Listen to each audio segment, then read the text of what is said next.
এই দুই ইমামকে বন্ধক দিছিল, আপনারা সবাই জানেন। নবীর কাছে আইয়া এক ইহুদি কইল আমার 200 টাকা দেন। কেন? আমার দুটা মাইয়া বিয়া দেবো, খুব ঠেকা। আমার নবী হযরত আলীরে কয় 200 টাকা দিয়া দাও। নবী ফাতেমার কাছে আইয়া কয় জহুরা গো, নবী তো 200 টাকা দিতে কইলো, আমাকে তো এই আগামী ওয়াক্তে যে খামু সেই খাবারও নাই, কিন্তু নবী যে কইছে এই বাক্য তো কি পালন করতে হবে, পূরণ করতে হবে। তো ঘরে তো কিছু নাই। হযরত আলী কত এক কাম করি, কয় কি আমার হাসান হোসেন আছে, কেউর কাছে বন্ধক রাখা আপাতত ঠেকাটা চালাই। এক ইহুদির কাছে লয়ে গেছে, এই দুজনের রাখা 200 টাকা দাও।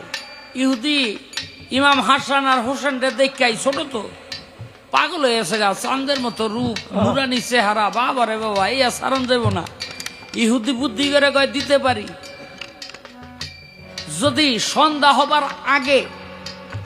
হবার আগে তুমি এই টাকা আমার ফেরত দিতে পারো। কয় দিমু? দুই ইমামরে বন্ধক রাইগা 200 টাকায় না বেডারে দিছে। তখন হলো যুদ্ধ বিগ্রহ, সারাদিন এগিলে লইয়া হযরত আলী ছিল। সন্ধ্যা হয় এমন সময় মনে পড়ছে, হায় হায় আমার দুই ইমাম না বন্ধক ফিয়াইছি, আমার দুই ইমাম না বন্ধক ফিয়াইছি।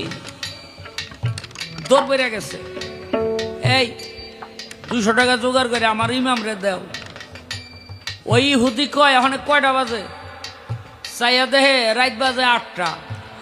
কয় এখন আর ইমাম পাইবা না। হযরত আলী ঘরের থেকে বাইর হইয়া একটা হায়দারি হাক মাইরা সূর্যকে ইশারা করছিল।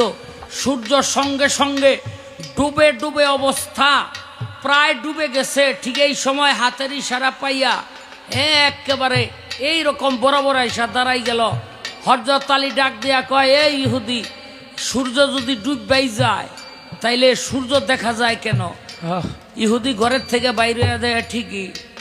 ইহুদি আশ্চর্য হয়ে গেল।